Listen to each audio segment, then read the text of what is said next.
चलिए आज की क्लास को शुरू करते हैं। आज की क्लास में हम लोग देखने वाले हैं रेलवे ग्रुप डी साइंस का जो प्रैक्टिस सेट का सीरीज चल रहा था, उसमें हम लोग सेट नंबर आज 8 को देखने वाले हैं। तो चलिए शुरू करते हैं। हम लोग फर्स्ट प्रश्न को देख लेते हैं। देखिए सेट नंबर 8 में फर्स्ट प्रश्न की बात कर लेते हैं। देखिए इसमें बोला जा रहा है प्रकाश का वेग निर्वात में होता है। प्रकाश का वेग की बात कर लेंगे। निर्वात में कितना होता है? 3 × 10⁸ 8 मीटर प्रति सेकेंड होता है। 3 × 10⁸ 8 मीटर प्रति सेकेंड। इसके बाद हम लोग प्रश्न नंबर 2 की बात कर लेते हैं। बोला जा रहा है पानी का रासायनिक सूत्र, ये सबको पता है कि H2O हो जाएगा। इसके बाद हम लोग प्रश्न नंबर 3 की बात कर लेते हैं। प्रश्न नंबर 3 में है, बोला जा रहा है मानव शरीर में, प्रश्न नंबर 3 की हम लोग बात कर रहे हैं। बोला जा रहा है मानव शरीर में आयरन की कमी से होता है। तो मानव शरीर में आयरन की कमी से कौन सा रोग होता है? ये एनीमिया होता है, एनीमिया। इसके बाद हम लोग प्रश्न नंबर 4 की बात कर लेते हैं। प्रश्न नंबर 4 में है, बोला जा रहा है विद्युत धारा के मापन के लिए प्रयोग होता है। विद्युत धारा के मापन के लिए हम लोग बात कर लेते हैं। क्या प्रयोग होता है? विद्युत धारा के मापन के लिए अमीटर का प्रयोग किया जाता है।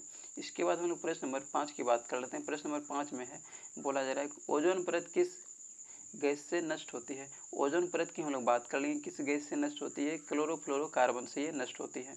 इसके बाद हम लोग प्रश्न नंबर 6 की बात कर लेते हैं। बोला जा रहा है जल में तैरने वाले पिंड पर कार्य करता है। जल में तैरने वाले पिंड पर हम लोग बात कर लेते हैं। कार्य करता है, क्या कार्य करता है? ये हो जाएगा अपकर्षण बल कार्य करता है, अपकर्षण बल। इसके बाद हम लोग प्रश्न नंबर 7 की बात कर लेते हैं। प्रश्न नंबर 7 में बोला जा रहा है पौधों में जड़ों द्वारा जल ऊपर पहुंचाया जाता है। बोला जा रहा है पौधों में जड़ों द्वारा जल ऊपर पहुंचाया जाता है। तो ये हो जाएगा जाइलम के द्वारा। जाइलम के द्वारा जल की बात किया जा रहा है तो जाइलम हो जाएगा, और खाद्य पदार्थ की बात किया जाएगा, भोजन की बात किया जाएगा तो क्या हो जाएगा? फ्लोएम हो जाएगा। वही हम लोग प्रश्न नंबर 8 की बात कर लेते हैं। बोला जा रहा है विटामिन ए की कमी से होता है। तो विटामिन ए की कमी से कौन सा रोग होता है? इसकी बात किया जा रहा है तो रतुंधता है, सबको पता है, नाइट ब्लाइंडनेस होता है। इसके बाद हम लोग प्रश्न नंबर 9 की बात कर लेते हैं। बोला जा रहा है शुद्ध जल का पीएच मान कितना होता है? शुद्ध जल का पीएच मान कितना होता है? 7 होता है, क्योंकि ये क्या होता है? उदासीन होता है, न्यूट्रल होता है। इसके बाद हम लोग प्रश्न नंबर 10 की बात कर लेते हैं। बोला जा रहा है चुंबकीय बल की इकाई क्या है? चुंबकीय बल की इकाई बोला जा रहा है तो क्या हो जाएगा? टेस्ला हो जाएगा। चुंबकीय बल की इकाई मतलब चुंबकीय बल का स्थायी मात्रा पूछा जा रहा है, कौन सा हो जाएगा? टेस्ला हो जाएगा। इसके बाद हम लोग प्रश्न नंबर 11 की बात कर लेते हैं। बोला जा रहा है सबसे अधिक उष्माचालक धातु है। सबसे अधिक उष्माचालक धातु की बात कर लेंगे तो कौन सा हो जाएगा? ये चांदी हो जाएगा। इसके बाद हम लोग प्रश्न नंबर 12 की बात कर लेते हैं। बोला जा रहा है द्रव्यमान का मात्रक है। द्रव्यमान का मात्रक यानी द्रव्यमान का SI मात्रक की बात कर लेंगे, क्या हो जाएगा? किलोग्राम हो जाएगा। इसके बाद हम लोग प्रश्न नंबर 13 की बात कर लेते हैं। प्रश्न नंबर 13 में बोला जा रहा है DNA का कार्य है। DNA का कार्य क्या होता है? DNA का कार्य मतलब ये क्या होता है? आनुवंशिकता होता है, ठीक है। इसके बाद हम लोग प्रश्न नंबर 14 की बात कर लेते हैं। बोला जा रहा है वृक्क किस क्रिया से संबंधित है? वृक्क की बात कर लेंगे, मतलब किडनी की बात कर लेंगे। किस क्रिया से संबंधित है? तो वृक्क जो है यानी किडनी जो है उत्सर्जन क्रिया से संबंधित है। इसके बाद हम लोग प्रश्न नंबर 15 की बात कर लेते हैं। बोला जा रहा है वायुमंडलीय दाब मापने का यंत्र है। तो वायुमंडलीय दाब मापने का यंत्र की बात कर लेंगे तो क्या हो जाएगा? ये बैरोमीटर हो जाएगा। वायुमंडलीय दाब मापने के यंत्र की बात कर लेंगे, ये बैरोमीटर कहलाता है। इसके बाद हम लोग प्रश्न नंबर 16 की बात करते हैं। बोला जा रहा है मनुष्य के शरीर का सामान्य तापमान है। तो मनुष्य के शरीर का सामान्य तापमान की बात कर लेंगे, क्या हो जाएगा? 37 degree Celsius, 310 kelvin, 98.6 degree Fahrenheit होता है। देखिए मनुष्य के शरीर का सामान्य तापमान की बात किया जा रहा है तो सेल्सियस में 37 degree Celsius, 310 kelvin, 98.6 degree Fahrenheit होता है। तो इसमें 37 डिग्री सेल्सियस दिया है, यही इसका आंसर हो जाएगा। इसके बाद हम लोग प्रश्न नंबर 17 की बात कर लेते हैं। देखिए प्रश्न नंबर 17 में है, बोला जा रहा है थायराइड ग्रंथि से कौन सा हार्मोन स्रावित होता है। बोला जा रहा है थायराइड ग्रंथि से कौन सा हार्मोन स्रावित होता है? कौन सा हार्मोन हो जाएगा? ये थायरोक्सिन हो जाएगा।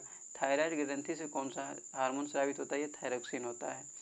इसके बाद हम लोग प्रश्न नंबर 18 की बात कर लेते हैं। प्रश्न नंबर 18 में है आंतरिक ऊर्जा बढ़ती है। आंतरिक ऊर्जा की हम लोग बात कर लेंगे, ताप बढ़ने पर बढ़ती है। आंतरिक ऊर्जा जो है ये ताप बढ़ने पर बढ़ती है।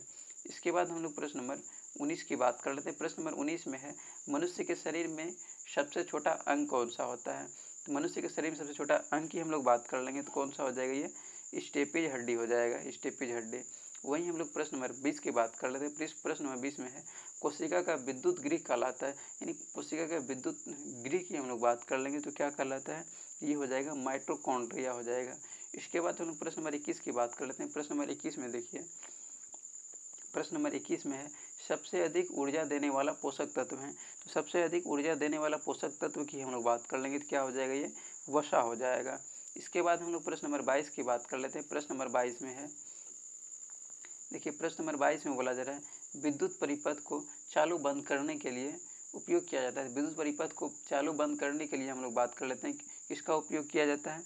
तो विद्युत परिपथ को चालू बंद करने के लिए स्विच का प्रयोग किया जाता है। सबको पता है स्विच का प्रयोग किया जाता है। इसके बाद हम लोग प्रश्न नंबर 23 की बात कर लेते हैं। प्रश्न नंबर 23 में है प्रकाश संश्लेषण के लिए आवश्यक गैस है। प्रकाश संश्लेषण के लिए आवश्यक गैस की हम लोग बात कर लेंगे। क्या हो जाएगा, कार्बन डाइऑक्साइड हो जाएगा।